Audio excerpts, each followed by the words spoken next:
Hi everybody! In the last video we talked about the basics of battery design, and in the second part I want to continue with that and build the actual battery pack.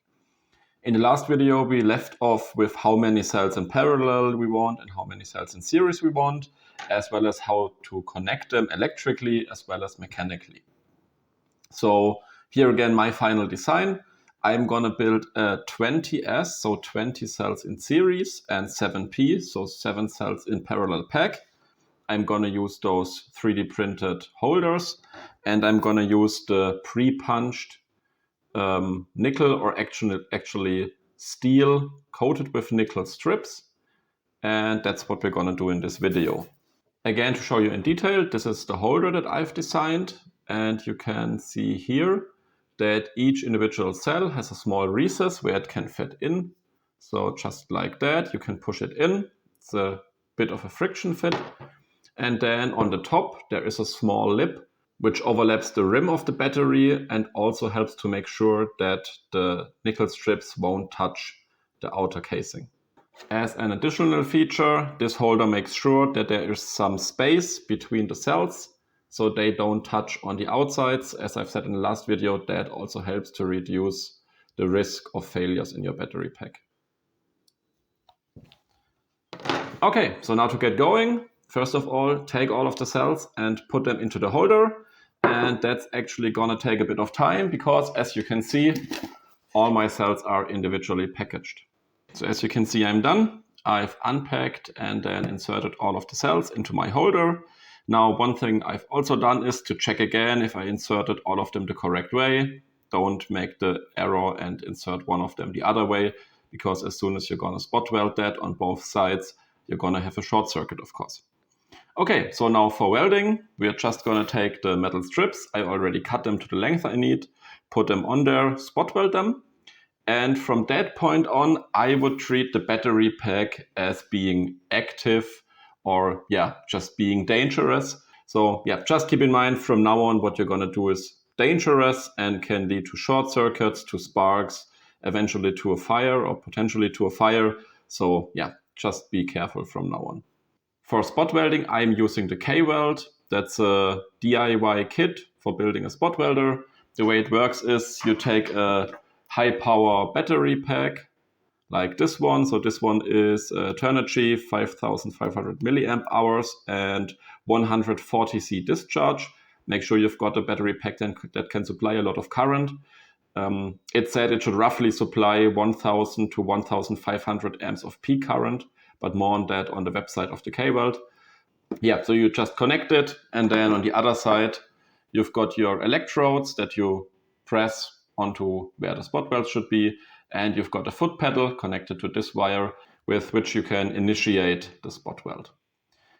First of all, before spot welding, we need to find out the energy we want for spot welding, and there's tables also in the manual of the K-Weld what is recommended. Now in my case, for the 0.15 millimeter strips, I'm going to use 15 joules, and I'm going to take one extra cell and just make one spot weld to test if I like the settings. Try to rip it off, and if it's hard to rip off, then it's good enough. Don't overdo it, don't use too much energy, because with that you can also damage the cells and actually make small holes, especially in the bottoms of the cells, and then electrolyte is going to leak out and your battery is going to be destroyed. Also, one thing to keep in mind, the battery and the K-Weld get quite hot if you do a lot of spot welds, so it can be helpful to put a small fan. I'm using this old PC fan to just cool it a little bit. Okay, so let's do the sacrificial test, or the test on the sacrificial battery.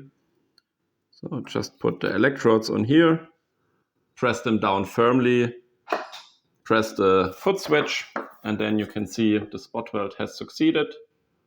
Let's see if you can focus on that. The spot welds are not that visible, they are not that big, but actually that's probably still enough. So if you try to rip off, I basically can't rip it off with my hands. I can use pliers now. Usually what happens is you won't rip off the spot welds, you will rip off the material around the spot weld, and that's how you know it's good enough. Maybe I could even go down a bit to 10 joules or 12 joules, but 15 joules I know is working good, so I'm gonna use that. So now I'm going to take one of my pre-cut strips and just place it on the first row of cells. Now for the very first row, as you've also seen at the CAD last time, I'm not putting it on both cells. I'm putting it only on one of the cells because this is going to become my positive pole, and on this side, this is going to become my negative pole. Also, what I like to look at is the way those strips are punched and the way they are bent already, because usually they are punched from one side to the other, and that leaves a sharp edge on one side and a softer edge on the other side. And when cutting them, I make sure to always have the sharp edge on the top, so pointing away from the battery, because there it can do less harm. Not sure if it's really that important. There's not really a big edge on there, but yeah, better safe than sorry.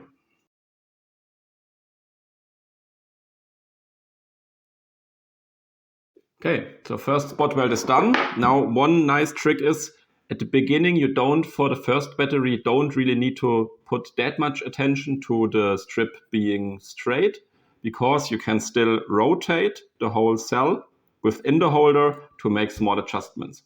Of course, if you've done one of the sides and do the other side, so the bottom, then the cells cannot be rotated anymore, so then you need to be a bit more precise on that. Also, one thing I do, because this 3D printed holder adds a bit of height and the strips need to bend down slightly, I start here and I move my way over here. If I would now do this spot weld already, then this part of metal would be under tension and it could not fold down anymore to all of the cells. So I always try to go one direction, either from right to left or from left to right.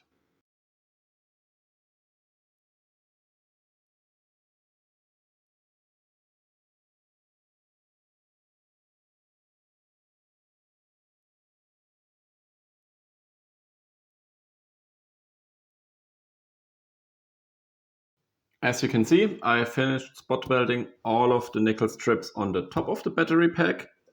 And actually one cool thing that a K-weld can do, if you press and hold the fire button or the foot pedal, then it will show you after the error code a number. Here it is. That is the number of spot welds you've done. And that's a good indication, just again to see, basically multiply the amount of cells you've got times 2, because 2 spot welds per cell. And then that's a good indication to see if you have spot welded every cell twice. Of course, on my display there were a few more. That's because I did some initial tests, and also every time you press it without having load connected, it's also going to count up. But basically that means I can be sure, even without looking, that I've spot welded every cell 2 times. So what had happened earlier, I had forgotten one complete negative strip, and that of course would be bad in the end. So yeah, that's just a good indication. Okay, before flipping the battery around, I'm gonna put a piece of paper on there, just stick it down. First of all, to not scratch up my table with the pokey ends over here. And secondly, also to have another layer of isolation so that nothing can fall on there and short. Okay, so now we're on the underside of the pack, and that's where it actually gets dangerous. As you can see, if I, for example, measure between here and here, I will measure 6.9 volts, so basically the voltage of 2 cells in series. That also means if I'm now gonna start spot welding, of course I need to put a metal strip on here. But if I now should do, for some reason, a mistake and put it on here, as soon as I would now let go of this strip and it touches any of the 2 of the batteries, it's gonna short circuit 2 batteries. So from now on, be really careful. And also down here, if I drop something here, there's gonna be a short circuit. So either cover all of your battery and then uncover it step by step, or just be very careful with what you're doing. What I like to do is, before I place down a strip, I just quickly take my multimeter and measure. And for example, between those 2 points, as you can see, I'm measuring nothing. So basically, what is it? 1 millivolt, that's nothing, that's just static. And that tells me, okay, it's safe to place something here. If I, like here, would measure 6 volts, then I know, okay, if I place something conductive here, that's not gonna be a good time. Also, what you can do now is measure between the cells. And as you can see, this one is 13 millivolts, this one is 10 millivolts, 1 millivolt. So what I've not talked about before, if you get the cells from a manufacturer, they will all be at the same charge, so basically all at the same voltage. If you should, for some reason, mix cells, then of course you need to be sure before building the pack that all of them are at the same voltage or at the same state of charge, because those two packs or those two batteries are connected in parallel down here. If we connect them up here as well, then the fuller cell will try to charge the lower cell. And if there is a substantial difference in voltage, then that will also cause very high currents, and that will damage the batteries or cause a fire. So again, you don't need to do that for every cell. If you bought it, you can assume they are all the same charge. You can, of course, still measure all of them. But again, between the cells, there should be no voltage.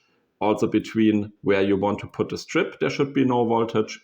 And yeah, that's just something you can do before you place a strip, measure to be on the safe side, or just know where to place the strips and don't fuck up, basically. Okay, so yeah, now I'm gonna put all of the strips down here, and then this battery pack is finished in terms of spot welding. We have finished spot welding all of the metal strips onto our battery, and what I've gone ahead and done is I have labeled all of the tabs that stick out of the side of the battery with numbers. So you start with the negative of the battery, so with the first strip that is connected to the bottom of one of the batteries, and that is going to be battery or tab 0 or the minus pole. And then just in a zigzag fashion, so basically in series, this is number 1, 2, 3, 4, 5, 6, 7, 8, 9, 10. So this last one on top here is number 10. Again, I connect it to over here to make a 20S battery. So then also on this side, this battery is number 10, and then we go ahead with 11, 12, 13, 14, 15, 16, 17, 18, 19.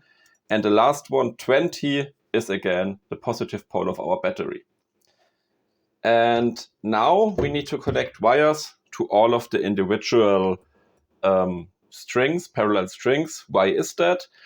Well, if we start to discharge our battery, all of the cells will be discharged. However, there are small imperfections, and that means, for example, the first cells of our battery could have a slightly higher or lower capacity, or also slightly higher or lower internal resistance. And that means this battery would get depleted faster than this one. And also during charging, this battery may get fuller sooner than this one, which could lead to over or undercharging. That's why we need to balance the batteries. And in order to balance the batteries, we need access to every single cell. And then we've got basically 2 or 2.5 ways we can do it. If we use a charger intended for, let's say, hobby batteries like model aircraft, RC batteries, then those have a balancer built in. And usually you have a connector that looks similar to this. You plug it into your hobby charger, and it will do all of the balancing for you. If you have something like that, if you want to charge your battery with one of those chargers, then just connect wires to all of the batteries in the right order and let them stick out of your battery. And then later on, you can use that to connect to your charger. Of course, you could also put a waterproof connector here with enough pins and then make a harness. So for charging, you can just connect to that. The other way you can go is by using a BMS, so battery management system, or just a balancer card, which is the same except for it being able to switch voltage. And with that BMS, again, you would connect the battery to here, and then this BMS internally has a chip, and it is always active, and it will always monitor all of the voltages and then try to equalize them by either just putting a resistor over the fullest cell, or actually there are some BMS or some balancer systems that can even transfer energy from one cell to the next or back. That makes it a bit more efficient, but also usually more expensive. Now, the second thing a BMS can do, and you see that by the thick wires, it can actually switch current. And if it, for example, detects a fault in the voltages, so let's say it can't compensate anymore and one of the batteries gets too full, or actually one of the batteries gets too low, then this BMS can also switch off the output.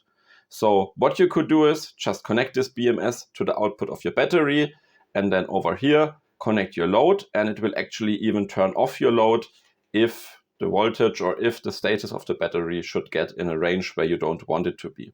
Also, it's got this temperature sensor included for measuring temperatures. Finding a BMS for the currents we are dealing with. So I want this battery to be able to source 200 amps. I'm not going to use that for eFoil, but I want to use this battery for some other applications as well. Then it's really hard to find the BMS that can do that.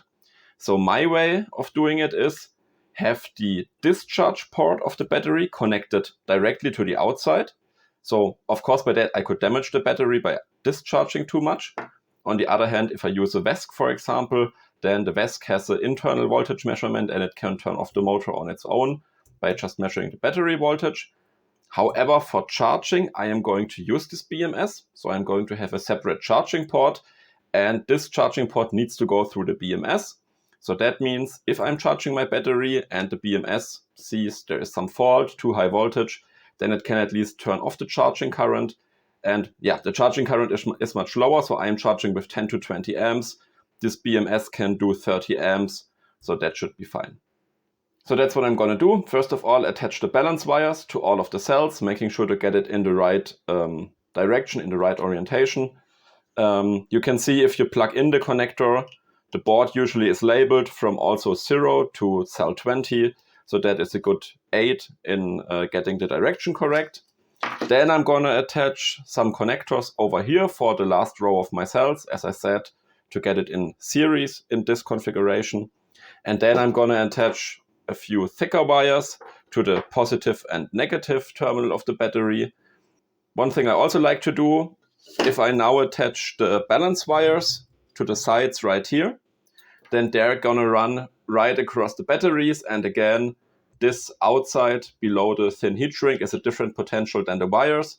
So to make extra sure there's no short circuit, I'm gonna take some of this green isolation paper, and before attaching my wires, just gonna stick it along here.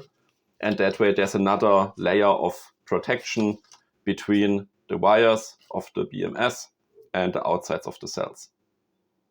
Also, I'm going to cover the whole top and bottom with this paper.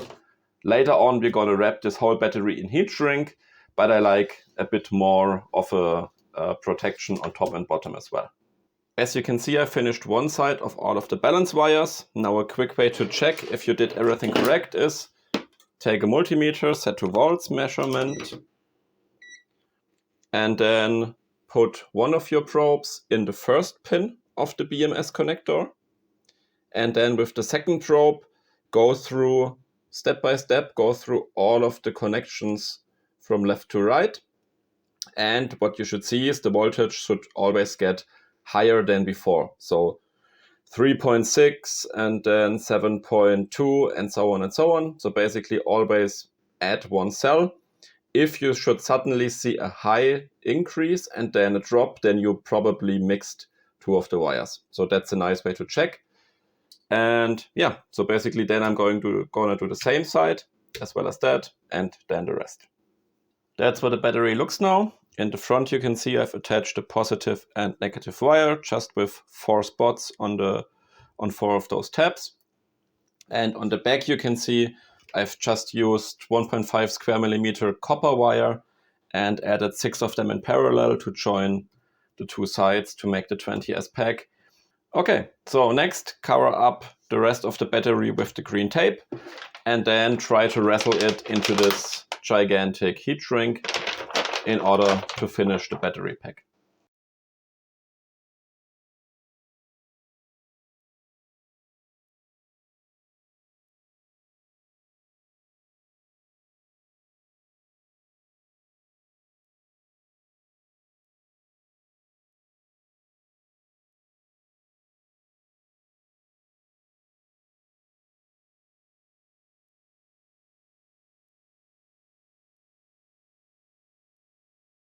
That's what the finished battery pack looks like. You can see in the front I've got the 2 main terminals for drawing power as well as the charging port. Now for charging I use one of those $15 off of AliExpress step-up converters. So they convert anything from I think 12 to 60 volts up to 82 volts. The batteries would be full at 84 volts for the 20S pack, so Pt.2 keeps them at 4.15 volts, which for me is more than enough. I don't need to charge them to 4.2 per cell.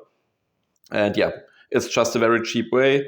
With this power supply, the power is quite limited to, I think, 250 watts of charging, but you can also connect server power supplies with 48 volts, and then you can charge up to 1 kilowatt with one of these. And then on the end of the cable, there's just a connector, plug it in, your battery charges, protected by the BMS. Again, only charging is protected by the BMS.